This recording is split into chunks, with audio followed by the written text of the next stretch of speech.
Donc, nous allons continuer l'enseignement sur la prière. Donc, Jacques chapitre 1, verset 5. Jacques chapitre 1, verset 5. Si quelqu'un d'entre vous manque de sagesse, qu'il la demande à Dieu, qui donne à tous simplement et sans reproche, et elle lui sera donnée. Derrière moi, elle lui sera donnée. Vous voyez, Jacques ici, on n'a plus le temps d'expliquer que Jacques nous présente le Dieu comme étant le Dieu donateur. Je vous ai dit, dans l'original, qu'il la demande à Dieu, ce n'est pas juste demander à Dieu, c'est qu'il la demande au Dieu donateur qui donne à tous. Donc, et aujourd'hui, je vais m'attarder un peu dessus parce que vous allez vous rendre compte que quand l'auteur utilise des adjectifs, ça veut dire qu'il ne veut pas juste que tu vois la chose qu'il décrit, mais il veut que tu te montrer la façon dont il veut que tu vois cet objet-là.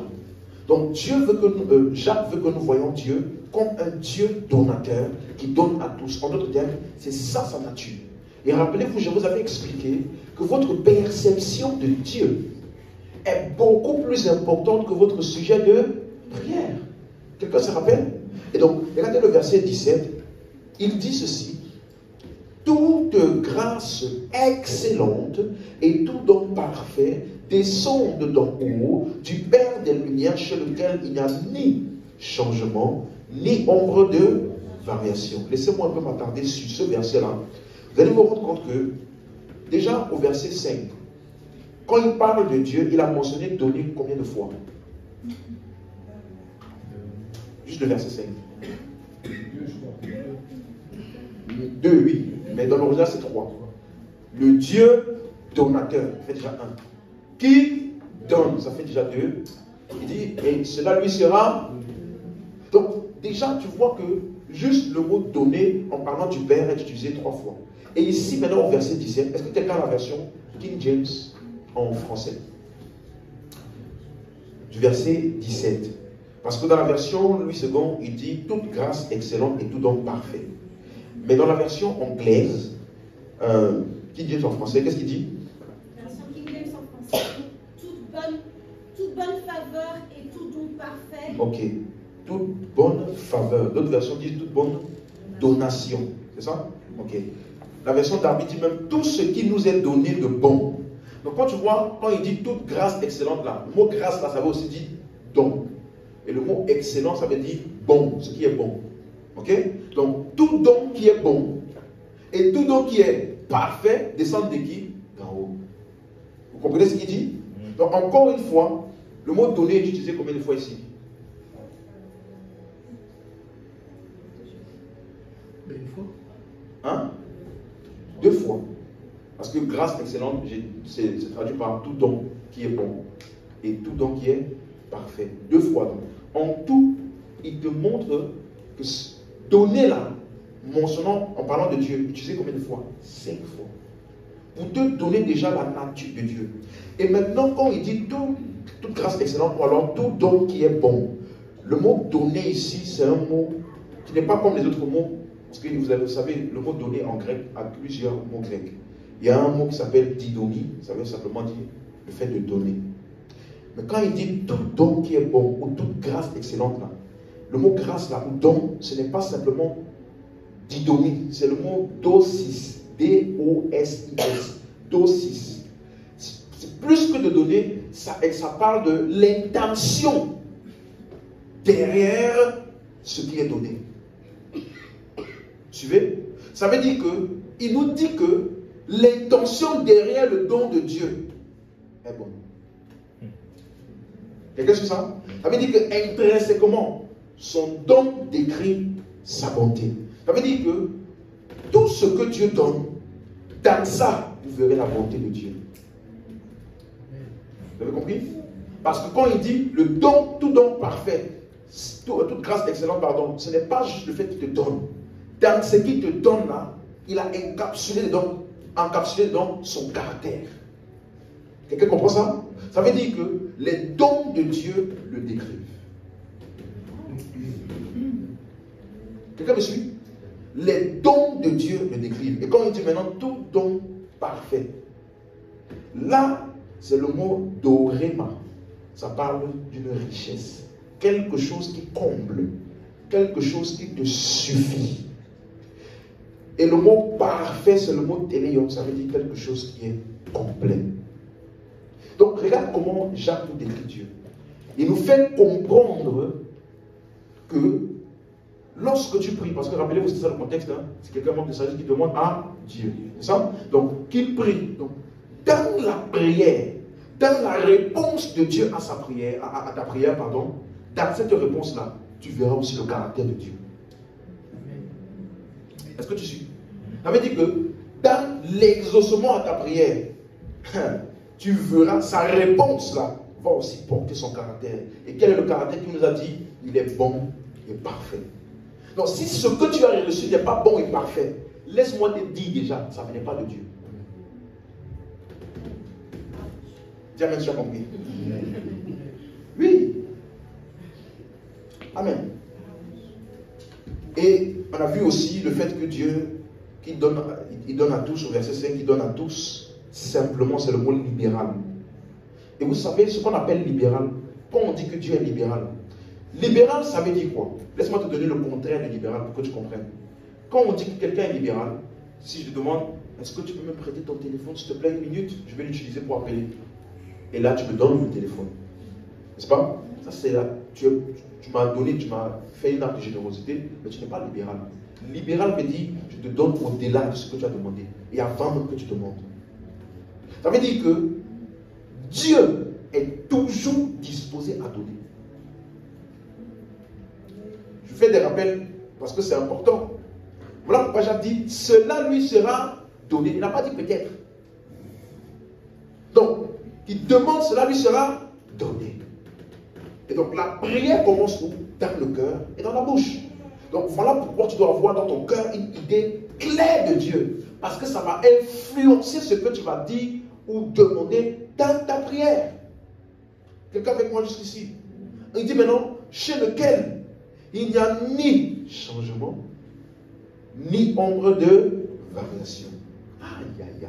Le mot variation, c'est le mot grec topic, T-O-P-I-C. Ça veut dire changer d'avis, transmuter. Dis à ton voisin, Dieu ne change jamais d'avis. Tu vois, toi en tant qu'homme, tu peux dire quelque chose aujourd'hui, et puis le lendemain tu ne fais pas. Et quand quelqu'un va te demander, tu vas dire, ouais, c'est vrai, j'avais dit ça, mais j'ai le droit de changer d'avis. Oui, c'est vrai, tu as le droit de changer d'avis parce que tu es un homme. Dieu, lui, ne change pas d'avis. Vous savez, souvent les gens disent, tu as été fidèle pour moi. C'est un abus de langage de dire ça. Parce que quand on parle du caractère de Dieu, si ce n'est pas quelque chose d'expérimental d'abord. Ça veut dire j'ai expérimenté le fait qu'il est fidèle. Dieu est fidèle tout court. Il n'est pas fidèle à toi. Il est fidèle pour toi. Il est fidèle tout court. Maintenant, bien évidemment, dans mon expérience, je peux avoir expérimenté cette fidélité-là. Non, ça veut dire que ici, de la même manière, comme il dit que Dieu est le Dieu donateur, qui donne à tous. Il ne fait pas référence à une expérience personnelle que tu as eue avec Dieu. Ah, j'ai découvert que Dieu est bon. Non, il est en train de te dire que si jamais tu as eu une expérience avec Dieu, et que dans cette expérience-là, tu n'as pas vu une nature donatrice, ce n'était pas Dieu que tu avais expérimenté. Oh non, le jour où j'avais beaucoup péché, franchement, je pense que Dieu m'avait écouté ce jour-là. Cette image de Dieu-là n'est pas l'image du vrai Dieu. Il donne à tous. Il est le Dieu donateur. Et il ne change pas d'avis en fonction de mes actions. Ni changement, ni ombre de variation. Ça, c'est notre Dieu. Donc quand je demande à Dieu, je reprends le verset 17 pour que tu comprennes. Toute grâce excellente, tout don parfait descendent d'en haut, du Père des Lumières chez lequel il n'y a ni changement, ni ombre de... Ça veut dire ceci. Quand je demande à Dieu, je ne peux obtenir que des choses ou des dons excellents et bons et parfaits. Si ce n'est pas bon, si ce n'est pas excellent, ça ne vient pas de Dieu. tu as compris. Tu vois, c'est important que Jacques a pris le temps de mettre ça en place parce que tu peux prier, mais tu ne pries pas à ce Dieu-là. Dans la manière dont tu pries ou dans ce que tu demandes, l'image de Dieu que tu as en tête n'est pas celle-là.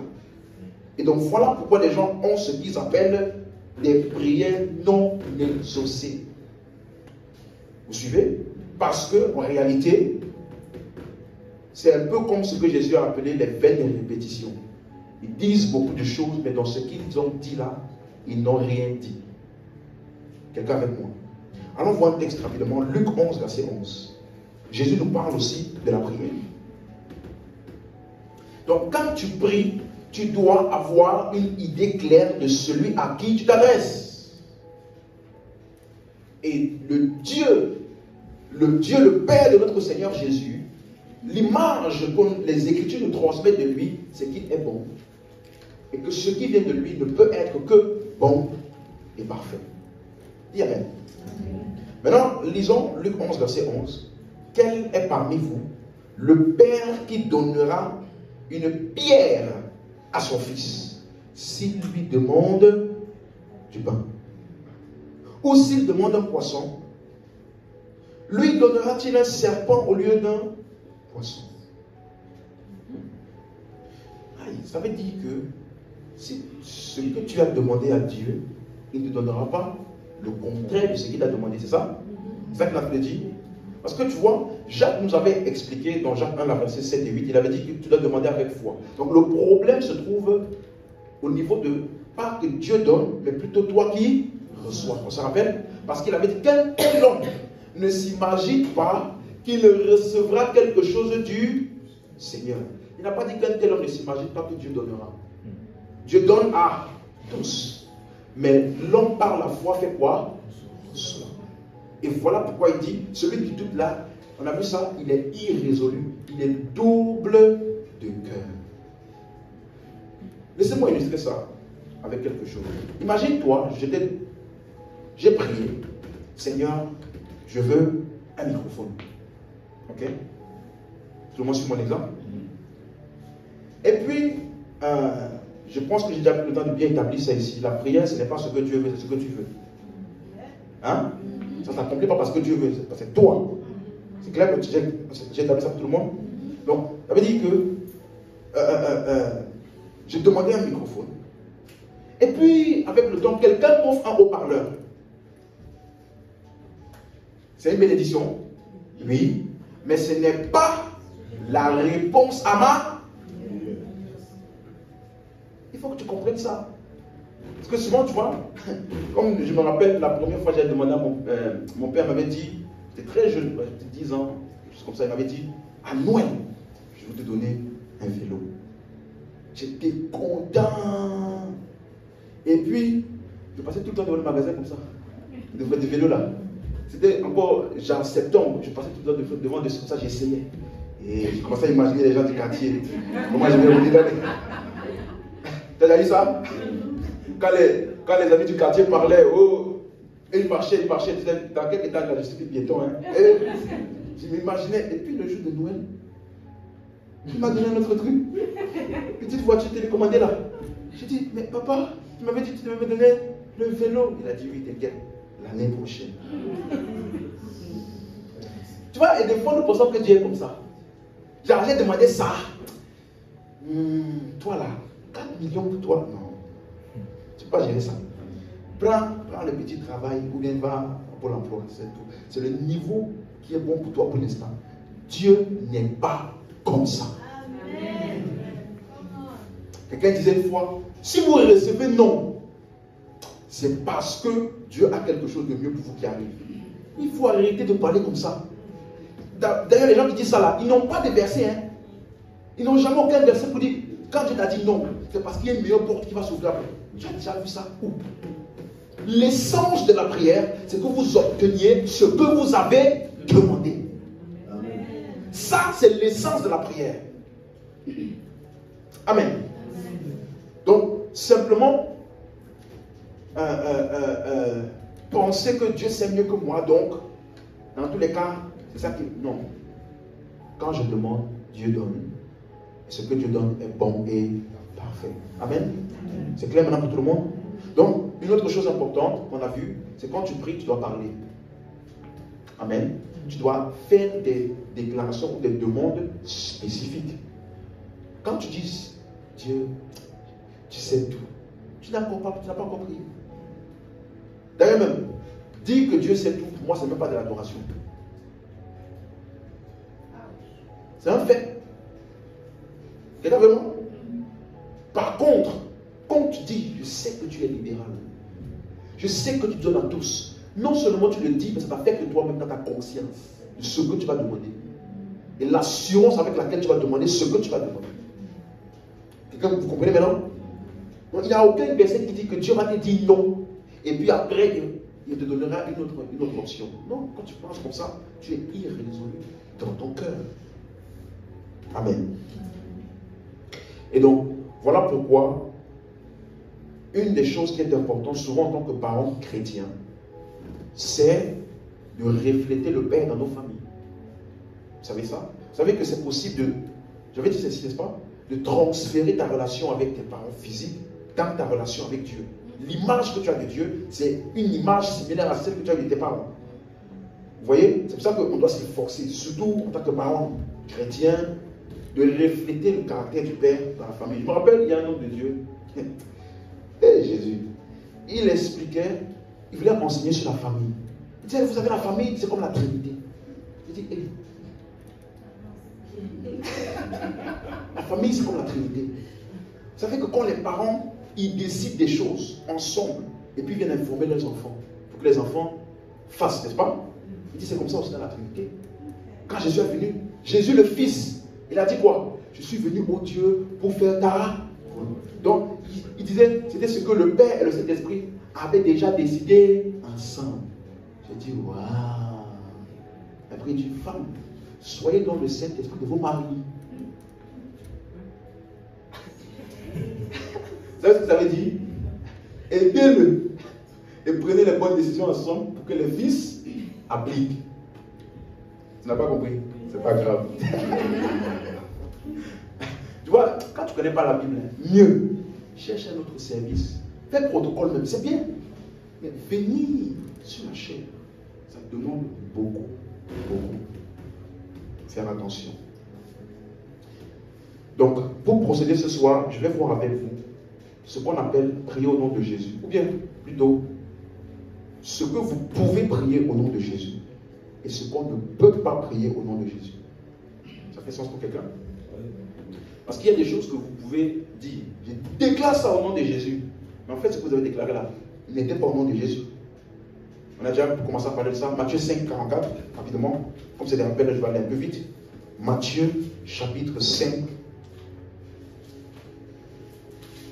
verset 44.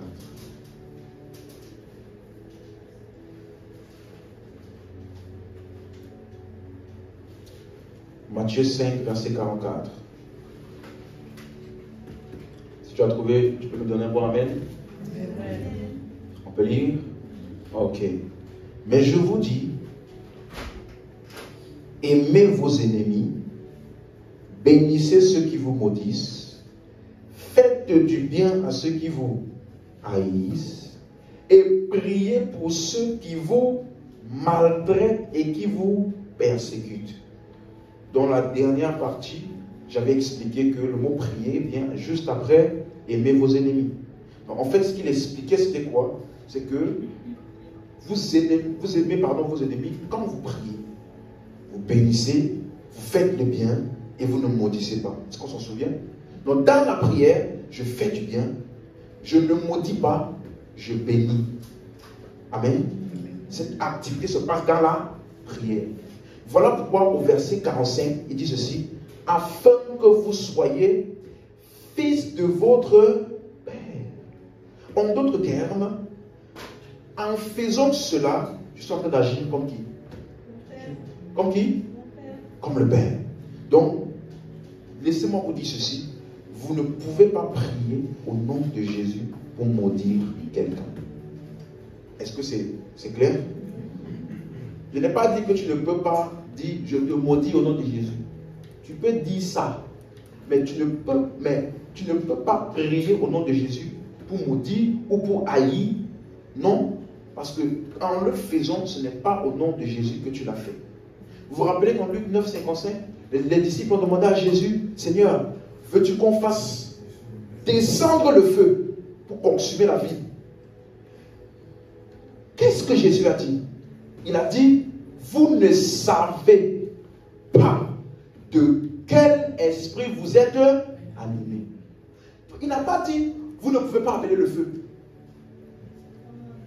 Il a dit, si tu le fais, ce n'est pas par l'esprit de Dieu. Qu'est-ce que tu dis? Donc c'est possible d'amener la destruction, mais ça ne peut jamais être par l'esprit de Dieu. Quelqu'un comprend ça? Aucune prière au nom de Jésus ne peut détruire la vie de quelqu'un. Vous ne pouvez pas prier au nom de Jésus pour détruire. Jésus a dit, vous ne savez de quel esprit vous êtes animé, car le Fils de l'homme est venu, non pas pour détruire, mais pour sauver. Donc, si tu veux détecter l'action ou l'œuvre de Dieu, c'est là où il y a où? Là où il y a quoi? Le salut, la délivrance, la restauration. Quand tu vois des œuvres qui détruisent, sache que ce n'est pas par l'esprit de Dieu. Tu as compris, dis amen. Amen. Tu vois, quand tu comprends ça, c'est là que tu comprends que prier au nom de Jésus, écoute ceci, n'a d'abord rien à voir avec le fait de mentionner le mot Jésus. Okay. Tu sais là? Est-ce que tu sais, tu peux prier au nom de Jésus sans mentionner Jésus? Et tu peux ne pas prier au nom de Jésus en mentionnant Jésus. Parce que le nom de Jésus fait référence à son office, son autorité. Et cette autorité-là n'a pas la capacité de détruire. Quelqu'un comprend ça? Ce n'est pas le fait de dire, si tu dis, je te maudis au nom de Jésus. Ou alors, que la mort t'atteigne. Cette phrase-là, même si tu as mis au nom de Jésus après, n'a pas été faite au nom de Jésus. Vous comprenez maintenant? Yes. Donc ce n'est pas le fait de mentionner Jésus. Non. C'est le fait que dans ce que tu dis, il y a le caractère de Jésus qui est dans ta demande et dans ce que tu as demandé. Amen. Amen. Donc, ça veut dire que Jésus n'a pas la capacité d'exécuter la malédiction. Laisse-moi te donner un verset rapidement. Romains 12, verset 14. Romains chapitre 12, le verset 14.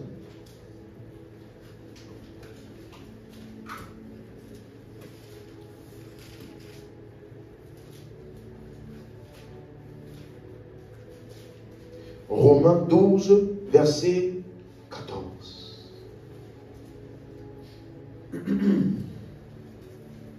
Là, j'aimerais que quelqu'un lise ça pour moi, s'il vous plaît. Si quelqu'un a trouvé, peut lire à haute voix. Bénissez ceux qui vous persécutent. Dis à ton voisin, bénis ceux qui te persécutent.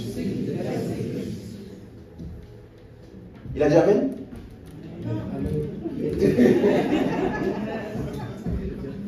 Vous suivez, non? Parce que vous savez, c'est la perte de cette culture-là qui a fait en sorte qu'aujourd'hui, dans les églises, dans les moments de prière, on appelle le jugement. Amen. Oh, tous ceux qui ont fait là ta vie, Dieu va les juger. Ça, ce n'est pas inspiré de l'Esprit de Dieu. Si quelqu'un te persécute, tu dois faire quoi? Regardez la suite. Qu'est-ce que dit la suite? Bénissez et ne maudissez pas. Dis encore ça à ton voisin.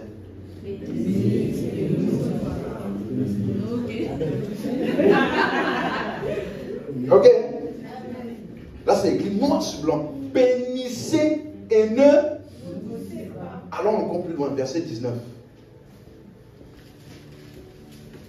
Ne vous vengez point vous-même. Dis encore ça à ton voisin. Ça veut dire quoi, venger? Se venger, ça veut dire quoi? Préméditer quelque chose.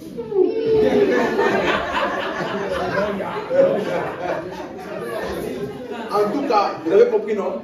Ok. Donc, ça veut dire que si tu es motivé Tu fais une action ayant en tête ce qu'on t'avait fait. Tu n'es plus inspiré de l'Esprit de Dieu. Ah non, non, mais je vais lui faire comprendre que ce qu'il m'a fait m'avait fait mal. Peu importe. Ne vous vengez point. Qu'est-ce que tu dis par la suite, frère? Bien-aimé, laissez agir la colère. Mais laissez agir la colère. Maintenant, suis bien. Il ne faut pas interpréter ça différemment. Ça veut dire quoi, laisser agir la colère? Laissez passer. Laisser passer? Non, je vais te... Il n'y a pas de zone d'ombre là, dans ce verset-là. Il faut que tu comprennes. Non, ça veut dire, laisser agir la colère, c'est le contraire de se venger, c'est ça? Ok, donc, comment est-ce que lorsque quelqu'un m'a fait du mal, ou quelqu'un a fait quelque chose contre moi, quelle est l'attitude que je dois avoir pour laisser agir la colère, ou laisser passer et ne pas me venger? Qu'est-ce qu'il dit par la suite? Car il est écrit, à moi la vengeance, à moi la rétribution, dit le Seigneur. Hey. T'as regardé ce verset? Yes. Dieu va s'occuper de ton cas. Moi, il ne comprend pas. Tu vas voir. Et puis quand il se passe quelque chose de mauvais dans la vie de cette personne-là, il dit, tu vois, mon Dieu est fidèle. Non. Quand il dit, à moi la vengeance, suis-moi, à moi la rétribution, de quelle manière Dieu se venge? De quelle manière fait-il la rétribution? Verset 20. Voilà comment Dieu fait. Donc si tu comprenais ce que ça voulait dire, tu n'allais pas dire, mon Dieu, non, tu allais dire, hey, Seigneur, compassion, donne-moi. Donc, ne vous vengez pas vous-même, mais laissez agir la colère. Pourquoi? À moi appartient la vengeance, à moi la rétribution. Donc, quand Dieu veut se venger, comment il fait? Vous avez compris ça? Quand l'homme a péché, contre Dieu, comment Dieu s'est-il vengé? Il s'est puni lui-même afin que toi, tu puisses avoir la vie.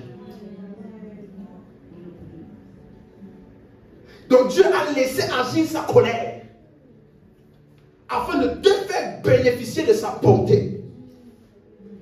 Donc pour que toi aussi à ton tour, quand quelqu'un va te faire du mal, qu'est-ce que tu dois faire aussi? Laisse agir. Et si ton ennemi a faim, donc nous qui étions ennemis de Dieu, la Bible dit, n'est-ce pas? Nous étions vides, morts. Qu'est-ce que Dieu a fait? Afin de nous donner. Donc nous qui étions morts, il nous a rendus à la. Donc copie de Dieu. Ton ennemi s'il a faim. Verset 20, qu'est-ce qu'il dit? Si ton ennemi a faim, tu fais quoi? Dis à ton voisin, si ton ennemi a faim, donne-lui à manger. Si ton ennemi a un besoin, pourvoir à ce besoin. Tu sais, c'est comme ça que tu montres que tu as dominé sur la haine. Non mais parce que ça veut dire qu'on est des mauvais dans la société. Les gens nous font du mal et puis on laisse. Frère, la plus grande force, c'est la capacité à ne pas se laisser emporter par le désir de vengeance, mais plutôt de dominer en manifestant l'amour. Ça là, il n'y a que des forts qui peuvent faire ça. C'est trop facile de se venger. C'est l'issue la plus simple, la plus facile. Mais il n'y a que ceux qui ont compris qu'ils sont nés de Dieu et que Dieu habite en eux. Il n'y a que ceux-là qui, en face de la tribulation, de la persécution, ils choisissent de faire du bien à leurs ennemis. S'il a soif, donne-lui à boire.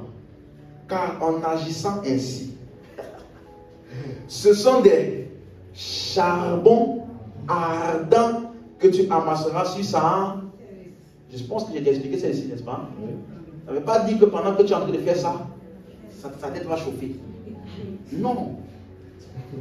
Qu'est-ce que ça veut dire amasser des charbons? Alors ça doit être le verset le Saint-Esprit. Ne te laisse pas vaincre par le mais surmonte le mal par le bien. Donc quand tu vois le mal, la seule manière de surmonter le mal, c'est en faisant le bien. Donc quand tu fais du bien à ton ennemi, le mal qui est en train de le saisir pour vouloir te faire du mal là, va être extirpé, consumé. Quelqu'un comprend ça? Vous avez compris? Faites l'expérience. Quand quelqu'un a quelque chose contre toi vraiment, fais-lui du bien.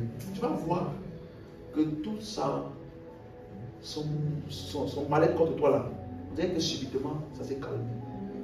C'est comme ça que tu amasses des charbons. Le système de pensée qui le fait maintenir la colère contre toi là, va être consumé par cette action de bien. Surmonte le mal par le bien. Dis avec moi, je ne me laisserai pas vaincre par le mal. Mais je surmonterai le mal par le bien. Donc nous devons toujours prier pour de bonnes choses. Ce n'est que là que ça sera au nom de Jésus. Si tu pries au nom de Jésus et tu maudis, laisse-moi te dire, ce n'est pas au nom de Jésus que tu as prié. Oh mais pasteur, si c'est une sorcière, ça ne change rien. Ça ne change rien. Parce que si tu... Ce n'est pas dans la capacité de Dieu de détruire la vie de quelqu'un. Laissez-moi vous donner un autre verset. Éphésiens 4, 31. Éphésiens 4, verset 31. Quelqu'un a trouvé, il peut lire pour nous. Je pense que ce message va faire du bien à quelqu'un. Ok. Éphésiens 4, 31. Que toute amertume, toute animosité, toute colère, toute clameur, toute calomnie et toute espèce de méchanceté disparaissent du milieu de vous. Donc tu ne peux pas avoir de l'amertume dans ta vie de prière. Quelqu'un a compris ça? Tu ne peux pas avoir de la colère, de la calomnie, des propos méchants dans la prière. Tu vois, j'avais dit ici, il y a plusieurs personnes qui se laissent aller dans des pratiques occultes au nom de Dieu. Oui. Tu écris le nom de la personne et puis tu se lèves, Seigneur. Voici celui qui me trompe. Je ne taille à pièce. Tu vois? Et tu fais ça dans la prière. Ou tu prends la photo de la personne, tu mets au mur. Ça là, ce n'est pas Dieu. Non, vous riez, mais il y a des gens, ils amènent les photos à l'église pour que le pasteur ou le prophète brille. C'est elle. C'est elle le sorcier de la famille. Tu sais ce que tu vas faire? Tu vas prendre ça, tu vas mettre dans l'huile. Et puis tu vas fermer. Et puis tous les soirs minuit. Ça là, c'est de l'occultisme. Mais je dis comme chez nous là. Il s'est déshabillé à minuit. Seigneur, fais-moi justice. Mon Dieu est vivant. Frère, que personne ne te trompe. Tu es dans l'occultisme. Parce que regardez, quand tu es inspiré par l'Esprit de Dieu, verset 32, qu'est-ce que tu fais? Soyez bons et compréhensifs les uns envers les autres. Quelqu'un d'autre version? Soyez bons les uns envers les autres, compatissants. C'est ça le mot que je cherchais. Compatissant. Ensuite, vous pardonnant réciproquement, comme Dieu vous a pardonné en Christ. 3 choses importantes. Est-ce qu'il a dit pardonner pour que Dieu vous pardonne? Non. Vous pardonnez comme Dieu vous pardonne. Donc, tu n'as rien à faire pour que Dieu te pardonne. C'est trop tard. Il t'a déjà pardonné où? En Christ. Donc, pourquoi est-ce que je pardonne? Ce n'est pas pour que Dieu me pardonne. Ce n'est pas Dieu qui copie sur moi. Non, c'est moi qui copie sur Dieu. Donc, je pardonne parce que j'ai compris qu'il m'a pardonné. Est-ce que tu sais que Jésus est mort et ressuscité avant que tu ne sois né? Ça veut dire que même les péchés que tu n'avais pas encore commis avaient déjà été pardonnés par son sacrifice. Donc Dieu t'a pardonné en avance. Afin que toi aussi. Avant que ton suivi fasse quoi? Donc ça veut dire que toi, tu vis une vie de déversement de pardon. Ah, donc ça veut dire que quelqu'un peut t'avoir fait du mal. Hein? Il ne sait même pas. Ou bien où tu apprends que quelqu'un te voulait du mal. Tu dis, frère, avant même que tu ne fasses ce mal, je t'avais déjà pardonné.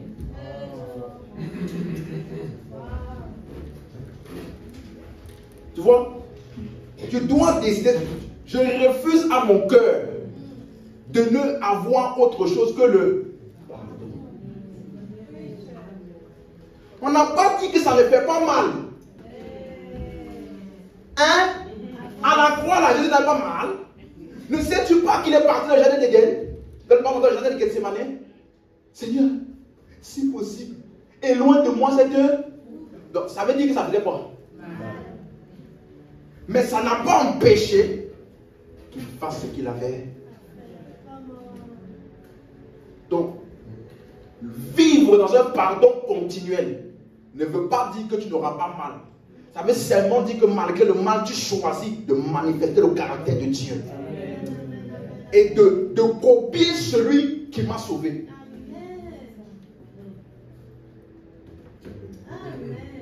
Soyez bons les uns envers les autres, compatissants. Suis-moi, tu dois avoir un cœur compatissant lorsque tu pries, même pour tes ennemis.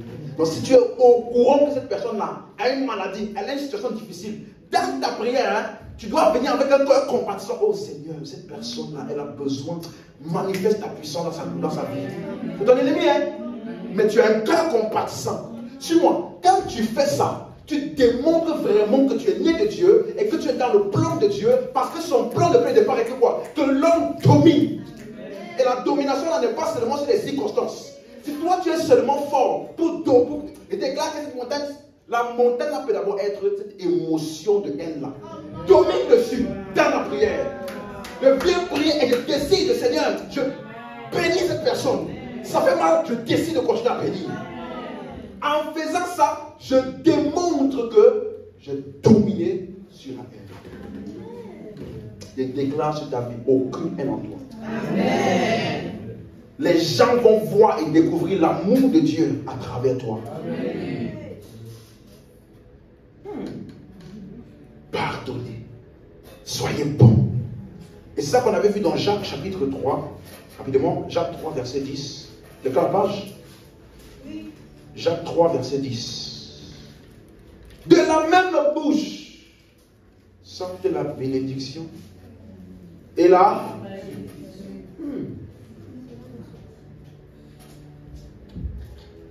Tu as lu comme moi de la même bouche? Hein?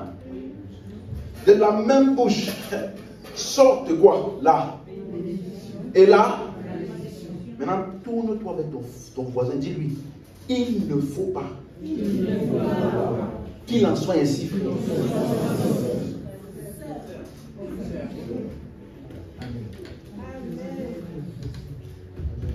Amen. Hein? Dis-lui, moi je choisis que de ma bouche ne sorte que la bénédiction. Peu importe qui est en face.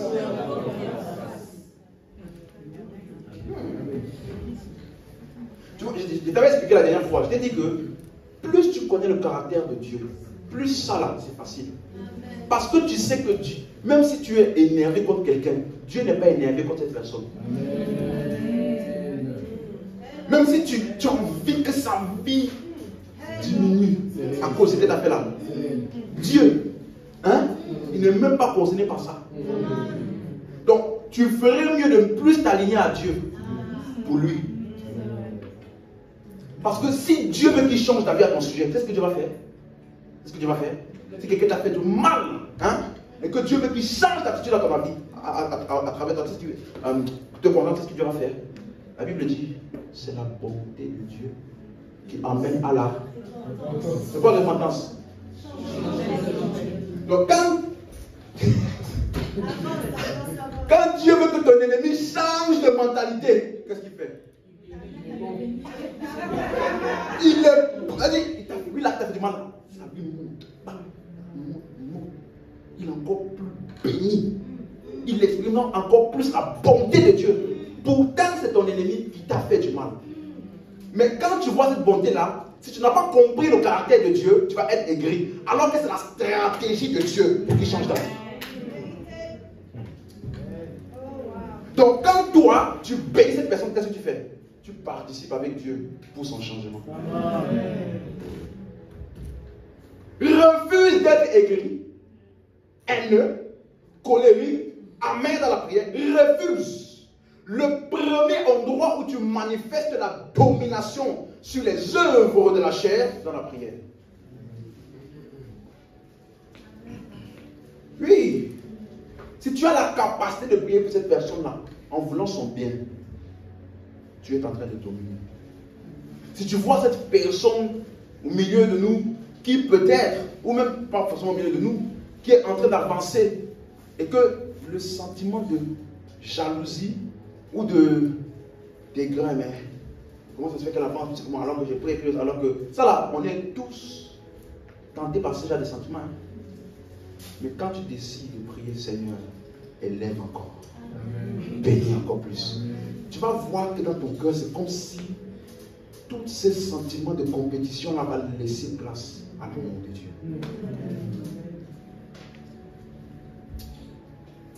Est-ce que tu comprends ce que je dis? Jésus a dit, quand tu maudis, vous ne savez pas de quel esprit vous êtes. Vous voyez, ces choses-là sont inspirées des entités spirituelles. Et rappelez-vous, qui donne l'autorisation aux entités spirituelles d'opérer sur la terre? Qui? Vous comprenez mieux quand la Bible dit bien toujours dans Éphésiens 4, on a tout à l'heure là, il dit, ne donnez pas accès. Et il parle à qui? Hein? À des incroyants? Il parle à qui? Ah, vous savez dire qu'un chrétien peut donner accès au diable. Oui. Et quand le diable vient, tu penses qu'il vient faire quoi? Il vient manger KFC. Qu'est-ce qu'il vient faire? Il vient pour saccager, détruire. Donc le diable aura besoin de ta coopération pour détruire la vie des gens. Il ne le peut pas par lui-même. Tu es avec moi? Donc lorsque je donne accès au diable dans ma vie de prière, en fait, je suis en train d'avoir une vie de prière démoniaque. Oui. Je suis en train de permettre des activités démoniaques dans ce que j'appelle vie de prière.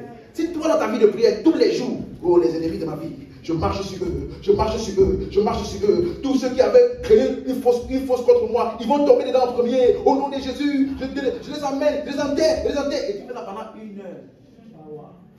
Tu ne sais, tu penses que tu es en train de prier. Mais tu n'es pas différent du marabout qui fait les incantations là. Parce que lui, il donne accès à des esprits, toi aussi.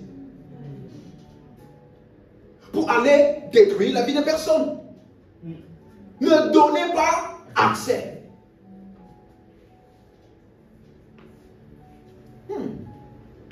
Donc quand vous voyez les gens déclarer des paroles négatives sur les gens, là, et puis ça se réalise, il ne faut pas croire que c'est la puissance de Dieu. Hein. Tu peux avoir donné accès au... Regardez, on est dans Jean 3, n'est-ce pas? Regardez le verset 14. Mais si vous avez dans votre cœur un zèle amer, un esprit de dispute, ne vous glorifiez pas et ne mentez pas contre la vérité. Pourquoi? Verset 15. Cette sagesse n'est point celle qui vient d'en haut. Elle est... Hey. Donc, esprit amer, de dispute, tout ça là. Ça ne vient pas. Quelqu'un disait, j'ai une sainte colère. Tu as vu ça où? Sainte colère. Colère, c'est colère. J'ai une sainte colère. Quelle est cette colère? Terrestre, charnel, diabolique. Verset 16. Car là où il y a un zèle amer et un esprit de dispute, il y a du désordre et toutes sortes de mauvaises actions. Amen. Regardez les mots forts qu'il utilise. Charnel. Tu sais que le mot charnel là, quand j'ai regardé ça, j'étais choqué. Parce que c'est un mot qui veut dire non spirituel. Sushikos. C'est utilisé pour les choses charnelles, naturelles. Par exemple, dans 1 Corinthiens 2, verset 14, l'homme animal. Le mot animal là, c'est ça ce mot. Donc là, le mot l'homme animal ne reçoit pas les choses de... Donc, ce mot charnel là veut dire ce qui est contraire à l'esprit. La même chose, vous allez voir ça dans 1 Corinthiens 15, verset 44. Il dit, il y a un corps animal et il y a un corps spirituel. À chaque fois, c'est en contraste avec ce qui est spirituel.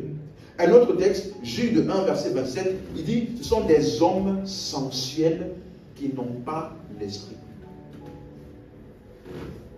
Je reprends les versets. 1 Corinthiens 2, 14, 1 Corinthiens 15, 44 et Jude, verset 19. Il n'y a qu'un seul chapitre. Non, pardon. Oui, c'est ça. Jude, c'est ça que dit Jude 1, 19. Non, 1, 19. 19, pardon. Donc, le mot charnel veut dire tout ce qui est contraire à ce qui est spirituel. Donc, il y a des prières qui sont charnelles. Même si les gens qui font ça disent que c'est parce qu'ils sont spirituels qu'ils font ça. Ça ne veut pas dire qu'en faisant ça, rien n'arrivera. Mais ça veut dire que ce qui arrivera là n'est pas spirituel ou alors ne vient pas de Dieu. C'est clair? Et il dit que c'est diabolique. Le mot diabolique là, c'est le mot daimonie. Daimonioses. Daimonioses. Ça veut dire ce qui vient des esprits mauvais ou des démons. Daimonioses. Donc ça veut dire que ce genre d'action vient de qui? Des esprits mauvais. Et nous avons dit que, comme le diable, qu'est-ce qu'il fait? Il détruit, il rend malade, il sème la confusion, il retarde le progrès des gens, il apporte la tristesse. Laisse-moi te dire ceci. Si ta vie de prière produit ce genre de choses, c'est parce que tu as une vie de prière diabolique et non pas au nom de Jésus. Ça, c'est la Bible.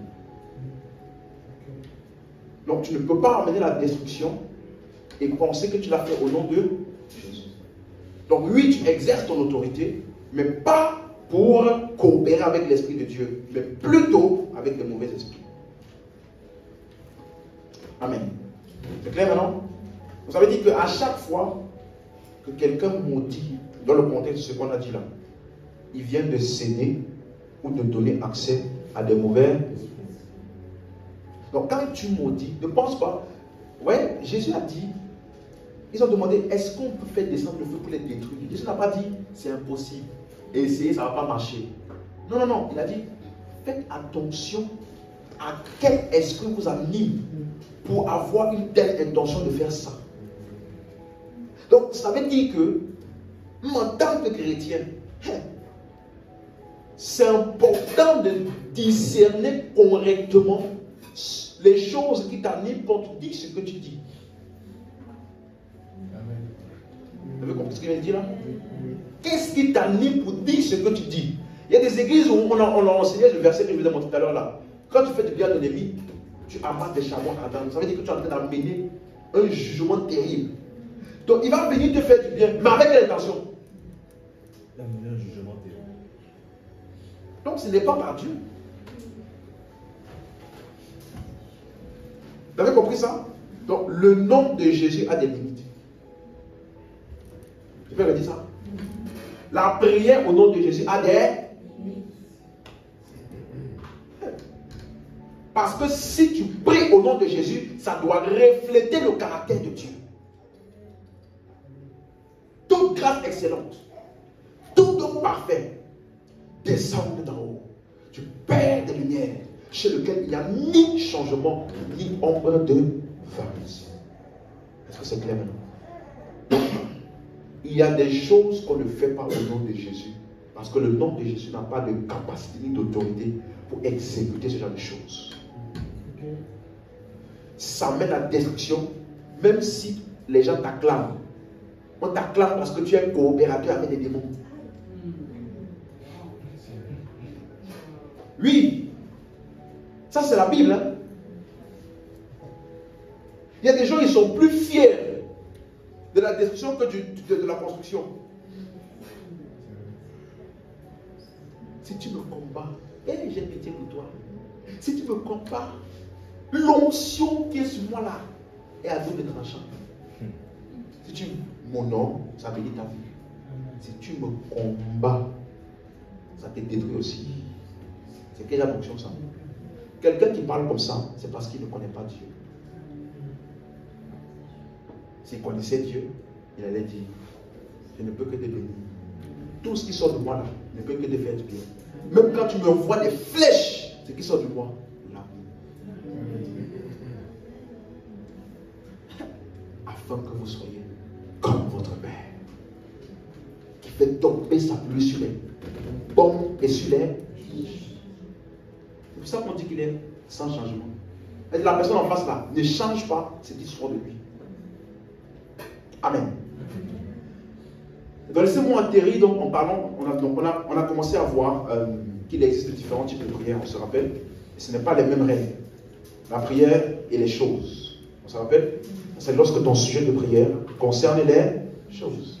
La prière et les personnes. C'est lorsque ton sujet de prière concerne les personnes. La prière et les circonstances. Ça, je pense qu'on va fusionner ça avec la prière pour les personnes. Et un dernier point, la prière et vous-même. Là, c'est quand tu pries pour toi-même. Qui peut aussi être circonstanciel, on va voir. Donc, les règles sont toujours différentes. On va analyser ça. Ephésiens 6, verset 18. Quelqu'un est béni jusqu'ici? Ephésiens 6, verset 18. Tu vois, plus tu connais Dieu, plus cette connaissance de Dieu déteint sur toi. Tes actions vers les autres. Même si quelqu'un te fait du mal et que tu as mal, tu ne trouves pas en toi la capacité de vouloir son mal ni de te venger. Parce que tu sais que ce n'est pas en toi. Il faut que nous comprenions ça. J'ai pris le temps de dire ça plusieurs fois parce que c'est tellement devenu vulgaire d'avoir ce genre de choses dans les églises et on appelle ça puissance de Dieu. Amen. Ephésiens 6, 18. Faites en tout temps par l'Esprit toutes sortes de prières et de supplications. Donc il y a toutes sortes, ça veut dire qu'il y a plusieurs types ou manières de prier, ou plusieurs types de requêtes. C'est ça que je vous ai dit tout à l'heure. Donc un croyant peut avoir plus d'une demande ou plus d'une requête dans la prière. Et donc on a dit que ça peut concerner les choses, les personnes, les circonstances ou vous-même. Et la semaine passée, il me semble bien, j'avais commencé à expliquer ce qu'on appelle les prières stratégiques. Vous se rappelle? Parce que les choses qui arrivent sur la terre, c'est par qui? Par les hommes, ok? Par l'homme qui est en autorité. Donc on a vu donc qu'il faut que tu comprennes, lorsque tu pries pour les choses, pour les situations, ou pour quelque chose, il faut que tu te poses la question, qui est la personne qui peut faire bouger les choses? Si tu pries par exemple, comme ça m'arrive de prier pour le culte aujourd'hui, est-ce que tu sais que si tu pries pour le culte, qu'il y ait le mouvement de l'esprit, que Dieu se manifeste? Est-ce que tu sais que si tu pries comme ça là, ce n'est pas stratégique? Parce que les choses n'arrivent pas au hasard. Il y a des gens qui les font arriver. Vous savez? Donc, tu dois détecter qui sont ceux qui sont en charge, qui peuvent faire arriver le mouvement de Dieu. C'est pour eux là que tu concentres ta prière. Là, tu as une prière stratégique. J'avais dit, tu peux prier pour un mariage. Oh, le frère et la soeur, il vient de se marier. Seigneur, élevons la voix le jour de leur mariage. Seigneur, élevons la voix. Prions de déclarer des paroles de bénédiction. Seigneur, oh, qu'ils aient un bon mariage, qu'ils réussissent. Cette déjà de prière n'est pas stratégique. Parce que le bon mariage n'est pas fait au hasard. Donc, mieux plutôt que de prier pour leur mariage, priez pour les deux personnes. Parce que ce sont les deux personnes qui vont fonctionner le mariage. Quelqu'un avec moi jusqu'ici maintenant? Non, par exemple, tu veux prier pour l'église. Ne prie pas, Seigneur, de bénir l'église. Ça, là, c'est une prière.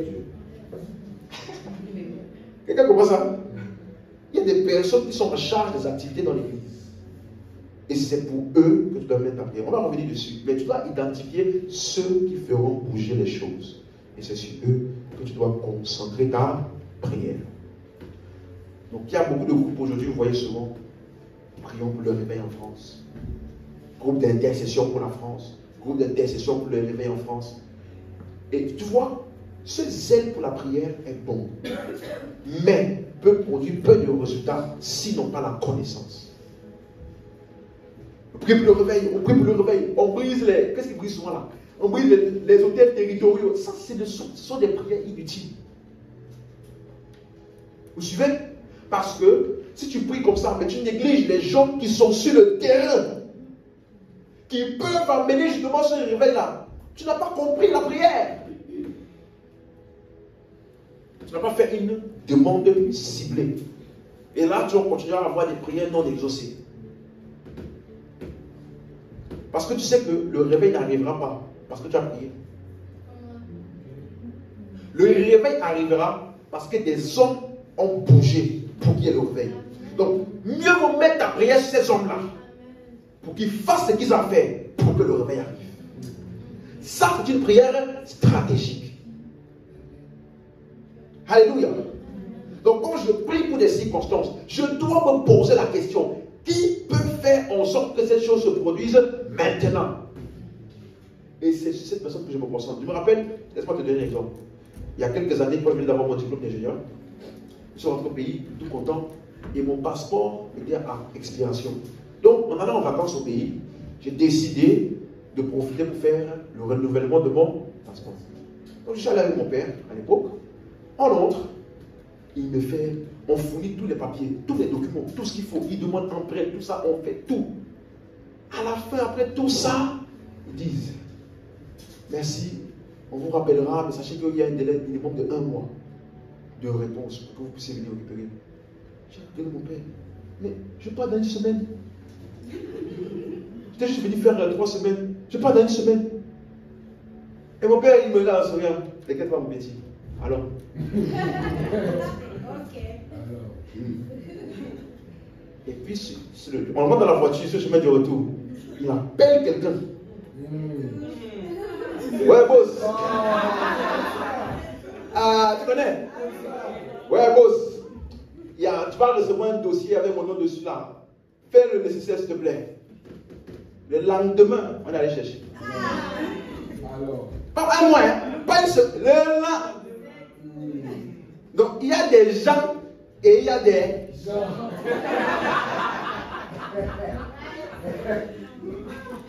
Tu comprends? Donc, si tu connais la personne, parce que sûrement que le passeport va aller à tel service, qui va aller à tel service, qui va aller à tel service, qui va finalement arriver là-bas en haut pour valider. Donc, si toi tu connais le gars d'en haut, tu fais quoi? Il appelle le gars d'en bas là. Cherche parmi tous les dossiers là tel nom. Donc, il prend le nom, ça monte un coup. Et là, demain, tu as ton truc. Vous voyez, non? Donc, c'est ça la prière stratégique.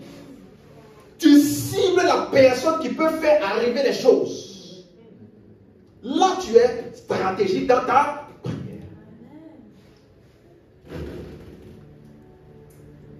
Quelqu'un a compris ça? Donc, pour l'église locale, par exemple, j'ai déjà expliqué ça ici plusieurs fois. On veut voir Dieu se manifester. On veut voir des grandes choses. Laisse-moi te dire, quand tu pries pour une église locale, tu dois beaucoup plus prier pour qui? Parce que par qui les choses vont se faire? Avez-vous déjà remarqué que les membres d'une église n'ont jamais un niveau de révélation au-delà de leur pasteur? Vous avez remarqué ça? Vous avez remarqué ça? Regardez si tu as fait beaucoup d'églises comme moi là. Moi j'ai très bien expérimenté ça. Il y a des églises là où j'étais, là-bas là, on prêche sur les sacrifices, donner l'argent, ceci. Et quand tu ouvrais ta Bible, on dirait que tu ne pouvais pas voir différemment de ça. Bizarrement, hein? Il t'empêche de lire la Bible. Lis la Bible comme tu veux. C'est ce qui t'enseigne là, que tu vas voir dans la... Tu vois? Et là-bas là, si on prie, toi tu tombes. Ça veut dire que tu es possédé. Donc là-bas, personne ne... Maintenant, je suis quitté là-bas. Elle a une autre église prophétique. Là-bas, là, si tu ne tombes pas, que tu as un. Et là, maintenant, là-bas, tout le monde. Ça dépend de qui.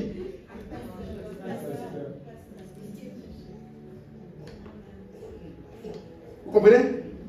Je me rappelle, désolé, je n'ai rien. Je me rappelle, là-bas, là, une fois ma femme, elle m'a demandé, j'ai l'impression que je ne suis pas trop normal. Parce que je tombe jamais comme les gens. Oui, parce que, imagine-toi, au nom de Jésus, l'autre voltige là-bas, l'autre voltige là-bas. Et toi, tu es comme ça. Même si tu ne voulais pas, pour te sentir normal, tu vas faire quoi? Tu vas faire un... Ok. Tu n'as pas remarqué que c'est toujours les mêmes gens qui font ça. Donc, ça dépend de qui. Donc, si tu veux avoir un apport significatif, prie pour le pasteur. Vous comprenez pourquoi on prend du temps pour prier pour les leaders spirituels maintenant? Parce que tu ne peux pas changer un ministère au-delà de son leader spirituel. J'ai rencontré des personnes qui sont venues me voir, non, pasteur, vraiment, j'étais dans telle église, j'ai compris le message de Christ, j'ai envie de changer là-bas. Je dis, frère, tu occupes quelle position là-bas? Ah non, je suis juste protocole. Je dis, frère, soit tu pars, descends, soit tu nous oublies, et puis tu restes là-bas. Il ne faut pas dire que tu vas changer. Tu ne peux pas changer si tu n'es pas la tête. Vous avez compris? Tu ne peux pas. Donc, c'est plus stratégique de prier pour qui? Le pasteur. Parce qu'en priant pour lui, le changement qu'il opérera, tout le monde opérera le même changement. On va voir ça en détail par la suite. Donc, Dieu n'impose donc pas. Quand vous priez, donc, on a aussi vu que Dieu n'impose pas les choses à la volonté humaine. Ça veut dire que quelle que soit ta prière, elle ne va jamais outrepasser la volonté de la personne. Ok? Je ne veux pas trop m'attarder dessus. Donc, voici ma question avec laquelle je veux que nous terminions. D'où vient la puissance donc de la prière? D'où la prière dit-elle cette capacité à changer les choses? Ça vient d'où? Ouvrons nos Bibles dans Jacques chapitre 5, le verset 16. J'aimerais que quelqu'un qui passe dans la version seconde 21. On va juste lire la partie B. Qui dit dans la version 8 secondes, Jacques 5, verset 16. La prière fervente du juste a une grande efficacité. Et quand la version second 21,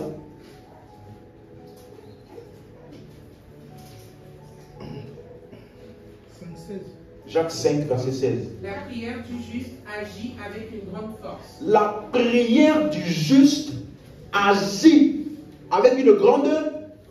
Ok. Il n'a pas dit la puissance de Dieu a une grande force, une grande efficacité. Non, il a dit c'est la prière du juste qui a une grande efficacité. Donc en priant, c'est cela qui amène une grande efficacité. Donc la prière du juste, j'ai regardé ça dans la version amplifiée en anglais. C'est quoi ça? Version amplifiée classique, hein, pas les nouvelles versions. Là.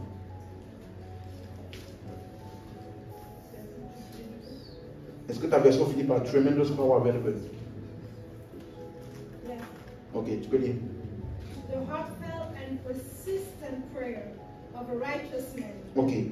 La prière sincère et persistante d'un homme juste is able to accomplish much when put into action and made effective by God.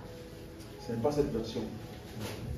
La suite arrive. It is dynamic and can have tremendous power. Ce n'est pas cette version. Ça, c'est la nouvelle version amplifiée. Il y a une version là, amplifiée classique. AMPC. Regarde ça.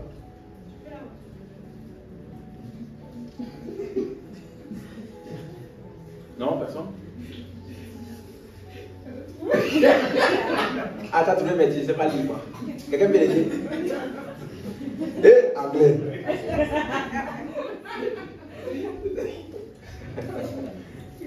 C'est ça? Yes.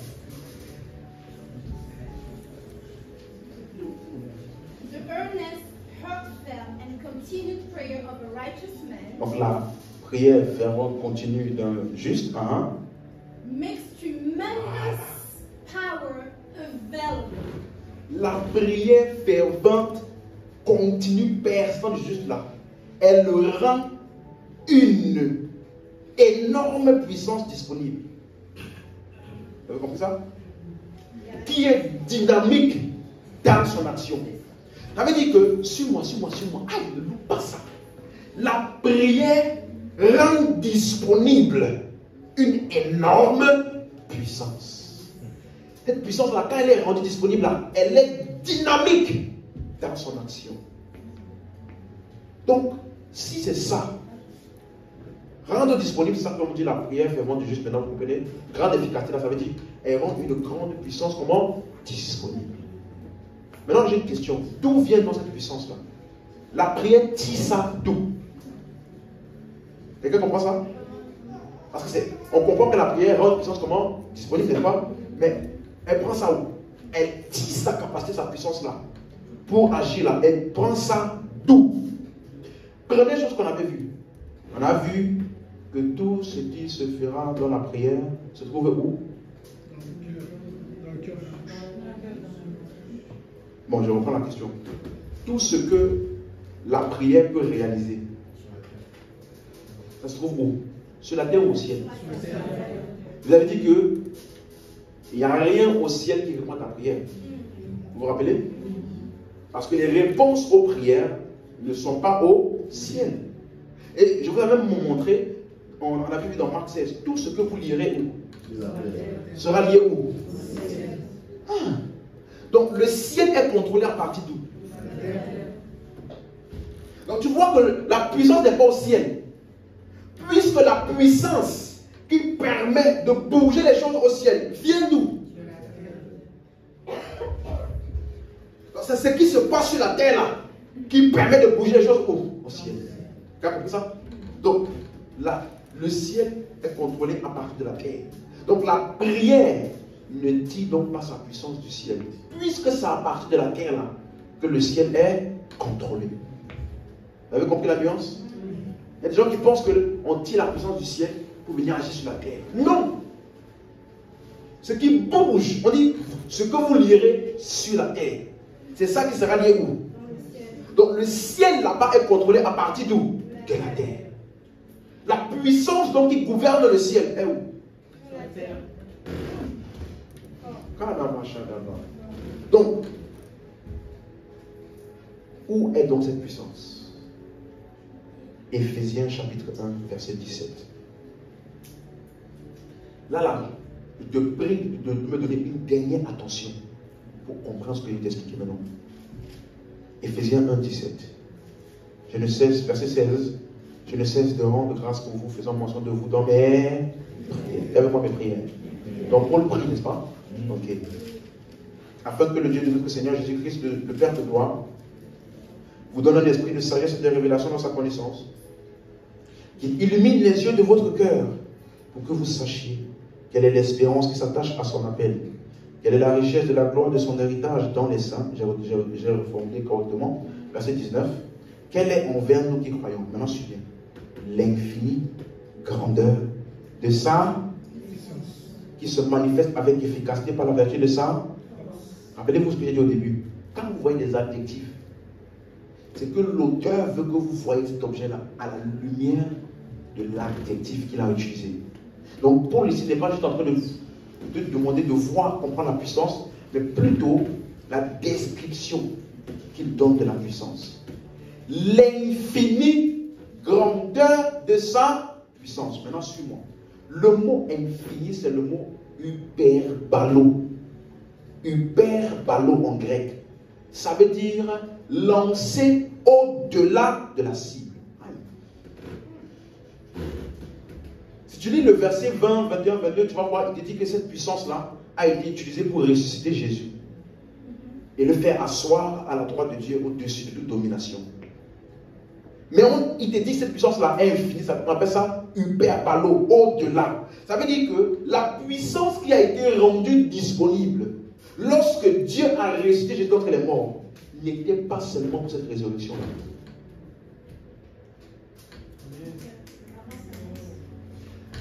Hyperbalo veut dire au-delà de la cible. Ça veut dire que c'est comme si je veux atteindre une mouche. J'utilise, comment on appelle le truc là? Un tank. C'est un tank, c'est ça? Ça s'appelle tank. Imagine-toi, j'utilise le tank, le gros truc de guerre là, pour tuer une mouche. Ça veut dire que ça va prendre et la mouche et au-delà. Donc, la puissance était pour ressusciter Jésus. Et par ricochet, vous résistez, vous et moi, parce que nous avons été ressuscités ensemble.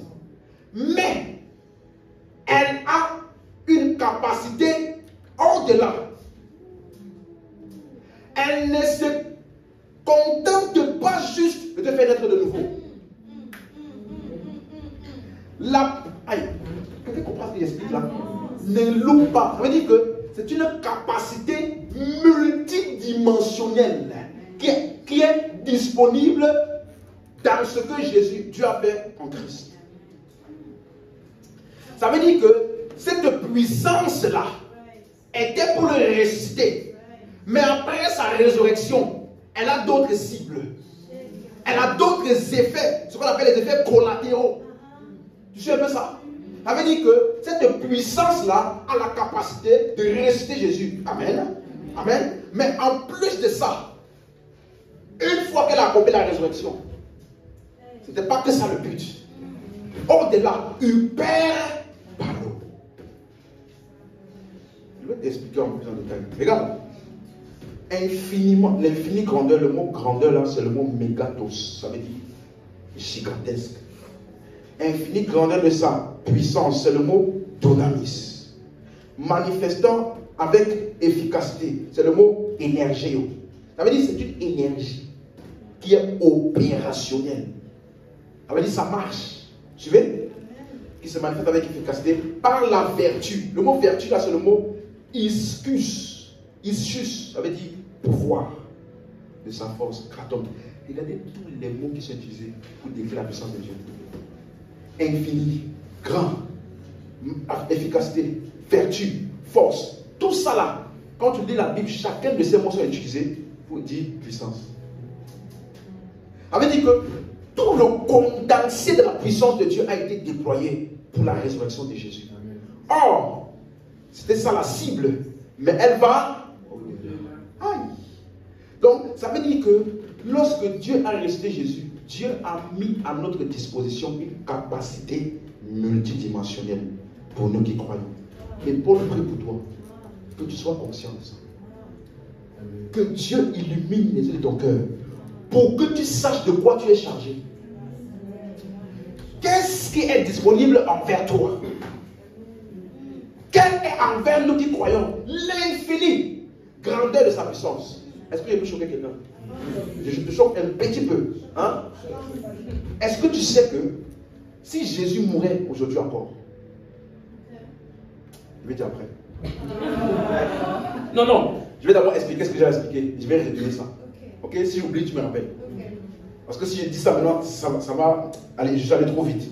Donc, Paul nous dit que il y a ce qui est disponible envers nous qui croyons. C'est quoi?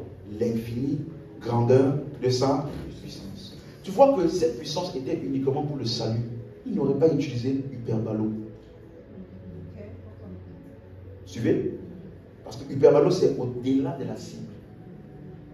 Donc cette puissance a été utilisée, oui, pour te sauver, mais pas que. On va voir ça. Éphésiens 3, verset 16. Quelqu'un est toujours là? Je te prie de ne pas perdre l'attention. Ça, c'est un point très important par lequel on va finir même en priant pour ce sujet-là. Éphésiens 3, verset 16. Regardez ce qu'il dit. Il dit que je fléchis les genoux devant le Père, duquel tu son nom, toutes les familles du ciel et de la terre. Il dit, afin qu'il vous donne, selon la richesse de sa gloire, d'être comment? Puissamment, là, il y a quel mot dedans? Puissance. Ah. Donc, il prie, ça implique la puissance, ok? Donc, voilà ce sujet de prière. Que tu sois fortifié par la puissance de Dieu, par son esprit dans ton homme intérieur. Verset 17. En sorte que Christ habite dans vos cœurs par la foi, afin qu'étant enracinés et fondés dans l'amour, vous puissiez comprendre avec tous les saints quelle est la largeur, la longueur, la profondeur, la hauteur, et connaître l'amour de Christ qui surpasse toute connaissance, en sorte que vous soyez remplis jusqu'à toute la plénitude de Dieu. Là, il a fini de mentionner son sujet de prière. Tout le monde a vu son sujet de prière? Maintenant, il va nous dire comment Dieu va exaucer cette prière-là. Verset 20. Or, il priait à qui déjà? Verset 14, il a dit quoi? Je fléchis les genoux devant qui? Le Père. Donc, il prie à qui? Dieu. C'est ça? Maintenant, il va t'expliquer comment Dieu, là, va exaucer ta prière. Verset 20. Or, à celui qui peut faire par la puissance qui est au ciel. La puissance qui agit où? Aïe. Infiniment. Tu te rappelles Hyper Balo? Infiniment comment? C'est ça qu'on appelle Hyper Balo. Infiniment au-delà de ce que nous demandons, pensons. Donc, ici, Paul nous explique, suis-moi bien, que sa prière de Éphésiens 1 là, pour que les yeux de ton cœur soient comment? Illuminés. Et que la prière de Éphésiens 3 ici, que tu sois puissamment fortifié, que tu puisses comprendre l'amour. Ces prières-là, Dieu va les répondre comment? Par la puissance. Donc, ce qui répond à tes prières-là, c'est où?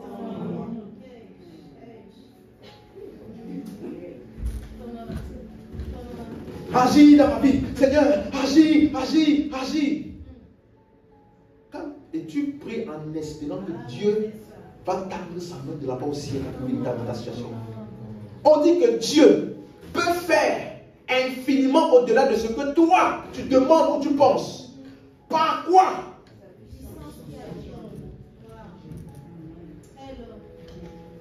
Aïe, aïe, aïe, aïe. Quelqu'un comprend ça? Regardez au verset, dans Éphésiens 1, il dit quoi? Cette puissance est envers nous. Et maintenant, dans Éphésiens 3, il dit que c'est où? Maintenant, suis-moi ceci. Donc, la puissance de la prière, la capacité utilisée pour répondre à ta prière se trouve où? La prière tire sa capacité d'où? Dedans. Aïe! Donc, la capacité de la prière est résidente dans le croyant. Je vais te choquer maintenant. Ça veut dire que chaque matin que tu te lèves là, tu te lèves avec en toi toutes les réponses à toutes les prières que tu aurais pu faire et que tu feras dans toute ta vie. Ça ne vient pas du ciel. La puissance pour répondre à ça est déjà où? En toi. Donc, c'est à cause de l'ignorance de ça qu'on accuse Dieu.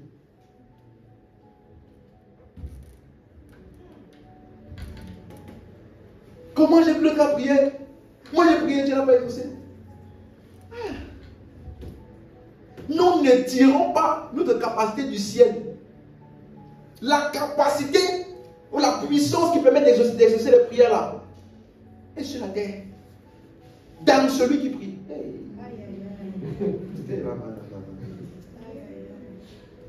C'est pour ça que tu vas voir, regardez, allons rapidement, Éphésiens 6, 10. Il dit, regardez ce qu'il dit, Éphésiens 6, verset 10. Au reste, fortifiez-vous dans le... Et par ça, comment? Donc, je me fortifie par la force puissante de qui? C'est ça? Or, d'après ce qu'on a vu, cette force toute puissante-là est où?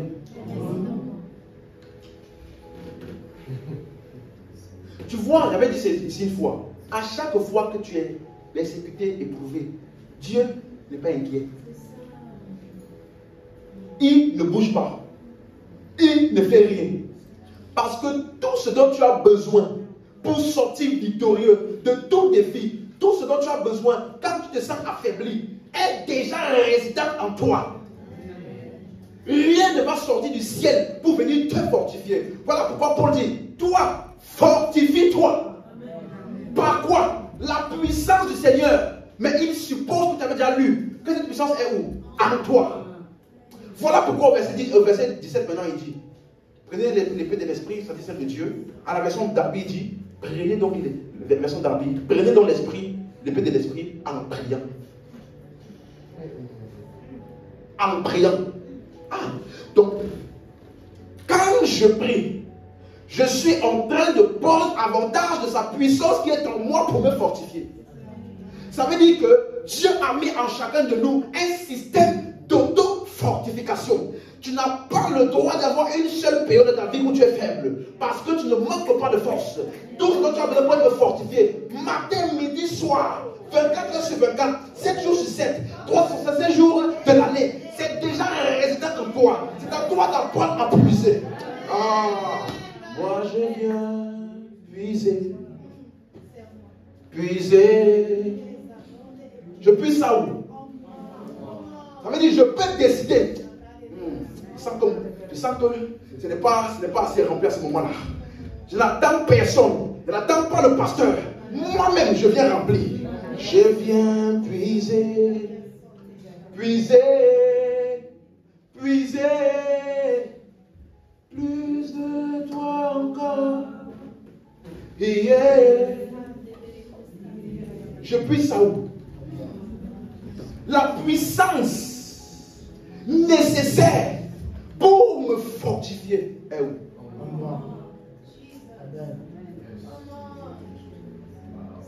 Si nous avions compris ça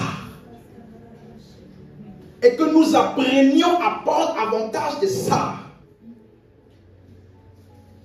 il n'y aurait pas de chrétien. Tu vois, quand on dit qu'un chrétien qui ne prie pas est un chrétien impuissant, on ne veut pas dire que ce chrétien n'a pas de puissance.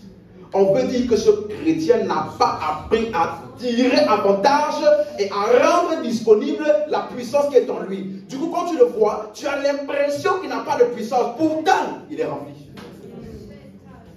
Tu es comme un homme qui a un puits chez lui et qui meurt de soif.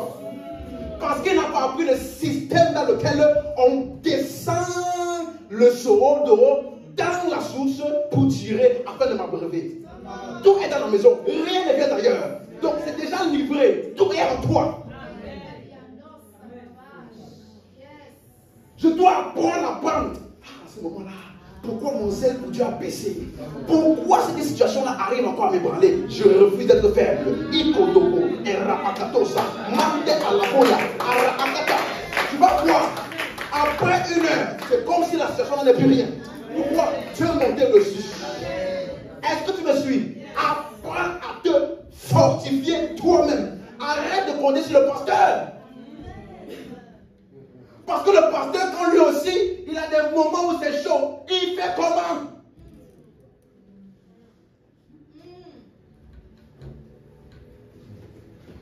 Tu vois? Ça nous apprend deux choses. On a commencé à voir que quand tu pries, tu fais quoi? Tu exerces quoi? Maintenant, il y a une information supplémentaire qui vient de s'ajouter. Tu exerces l'autorité, oui, parce qu'en fait, il y a une puissance qui accompagne ce que tu fais, qui permet d'exécuter tes ordres. Tu ne parles pas dans les vides.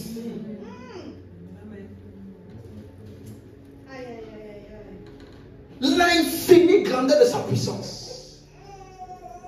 Et il utilise les mêmes mots, énergéo, hyperbalo, dunamis, que ce soit dans Éphésiens 1 ou dans Éphésiens 3, la même, pour te dire, il fait référence à la même puissance.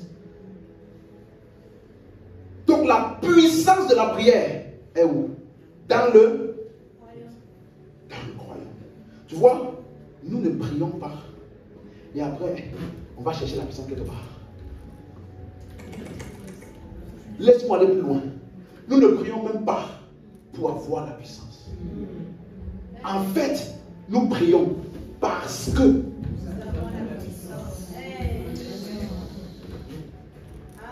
tu ne peux pas prendre le temps d'ouvrir le robinet si tu ne sais pas que la source est sur place. Donc ma vie de prière n'est pas pour chercher la puissance.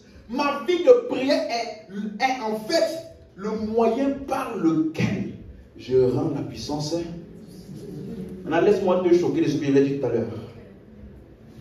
Si Jésus mourait aujourd'hui, si Jésus mourait aujourd'hui, de la mort d'un des morts, la puissance pour les ressusciter. Oh wow. Oh my God. Si Jésus remourait aujourd'hui, c'est juste une hypothèse, hein, je sais que ce n'est pas possible. Si Jésus remourait aujourd'hui et qu'il fallait le ressusciter, toi qui me regardes là, tu as en toi ce qu'il faut pour le ressusciter. C'est pour te montrer à quel point immense. Donc, la même puissance qui a sauvé l'univers entier, tous les hommes de cette génération-là, est résidente en toi. Est-ce que tu sais qu'il n'y a pas une nouvelle puissance qui est libérée quand un nouveau chrétien est sauvé? Il n'y a pas une nouvelle puissance qui est libérée. C'est la même puissance de résurrection là qui est à l'œuvre jusqu'à aujourd'hui. Voilà pourquoi on appelle l'évangile quoi? Là, parce que l'évangile communique à un homme qui croit en ça toute la puissance de Dieu en lui. L'évangile est le phénomène par lequel un homme reçoit, il devient le récipient de toute la puissance infiniment grande de Dieu. Maintenant, cet homme-là qui a reçu ça, cette puissance-là, l'a ressuscité donc il est mort. Mais rappelle-toi, cette puissance est comment? Hyperbole. Hein? Donc, tu es malade, hein? Ta maladie là, Dieu ne va rien faire. Il a déjà déposé la puissance de guérison. On appelle ça hyperbole, au-delà, au-delà, au-delà. Il y a des situations qui traînent là. La puissance pour changer ça là est où? Tu vois, Paul ne prie pas pour que tu saches, pour que tu aies la puissance. Seigneur, illumine les yeux de leur cœur pour qu'ils sachent. Parce que notre problème, c'est qu'on n'est pas assez conscient de ce que nous transportons. Donc, on agit comme des gens qui sont vides.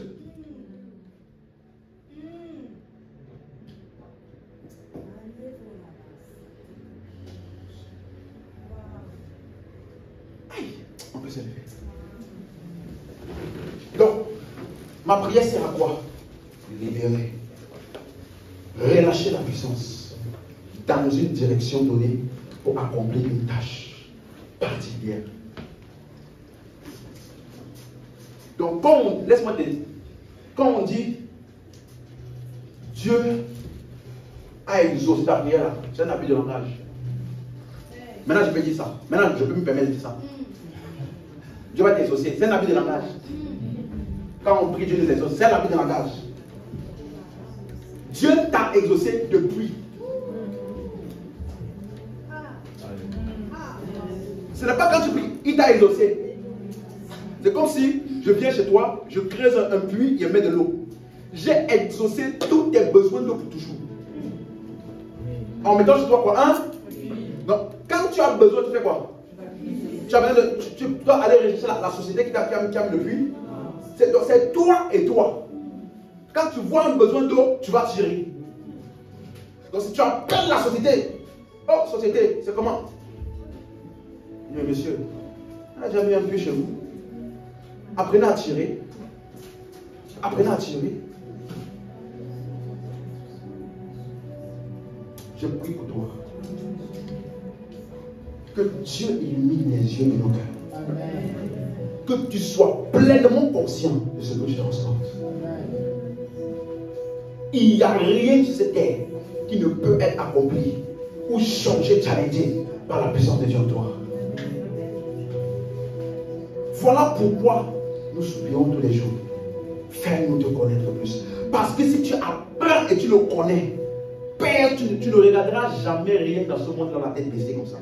Parce que tu sais de quoi tu es fait.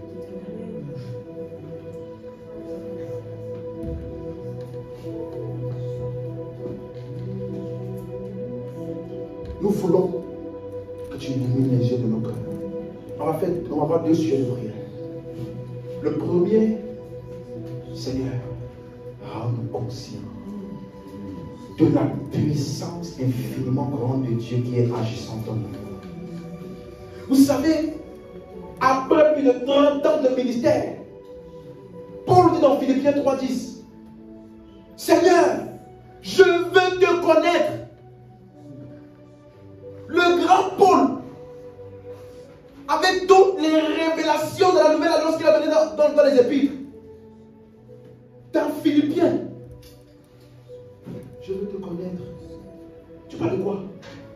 la plus puissante de la résurrection. Donc, les raisons pour lesquelles tu te sens en bas, pour lesquelles tu penses que Dieu est loin, pour lesquelles tu penses que c'est impossible, ce n'est pas parce que c'est impossible, c'est parce que tu n'es pas assez conscient de la puissance de Dieu qui est en toi.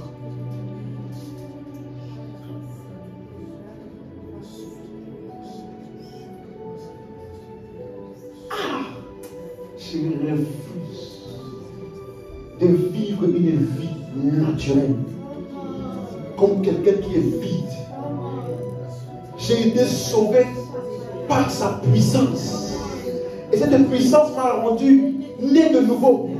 Mais cette puissance-là est infiniment grande. Avec dit qu'il y a du hyper ballot au-delà de la cible du salut. Elle affecte ma santé. Au-delà de la cible du salut. Elle affecte toutes les circonstances. Voilà pourquoi la Bible dit, voici les signes qui accompagneront ceux qui auront cru. Ça là, c'est le hyper ballot. C'est le au-delà.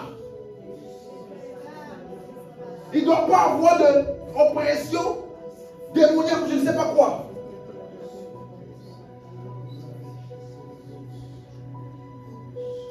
Je ne suis pas satisfait d'une dimension ordinaire.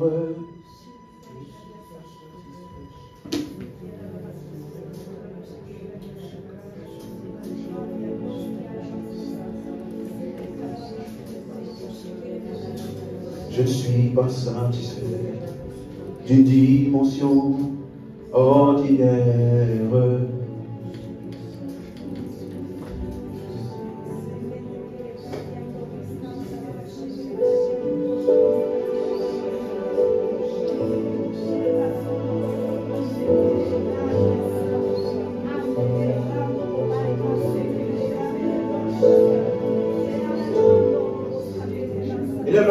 Élève la voix.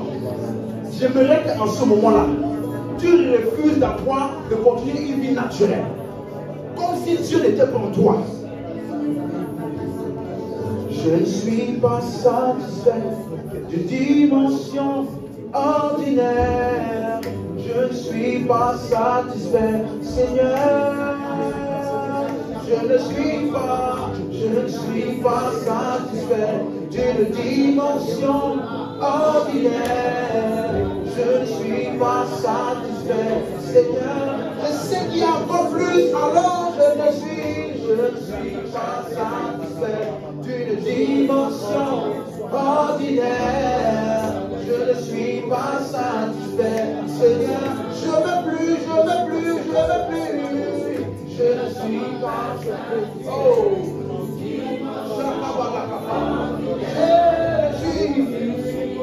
satisfait, Seigneur.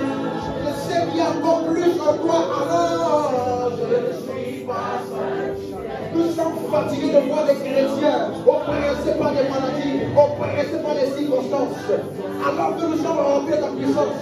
Alors amène-nous en profondeur. Je ne suis pas d'une dimension. Je ne suis pas satisfait.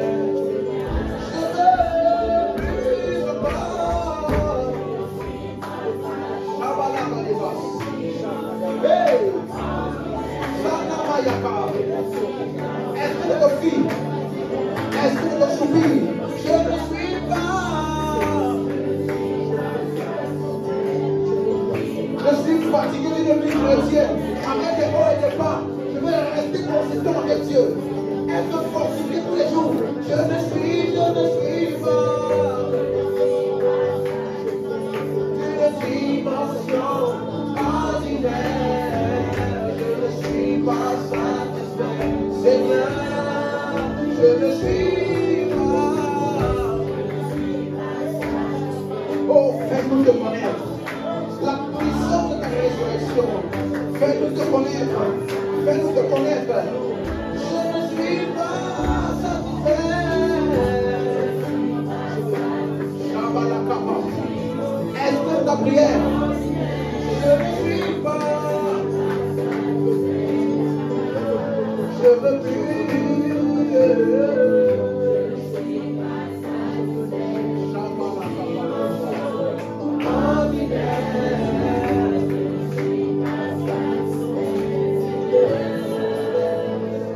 Open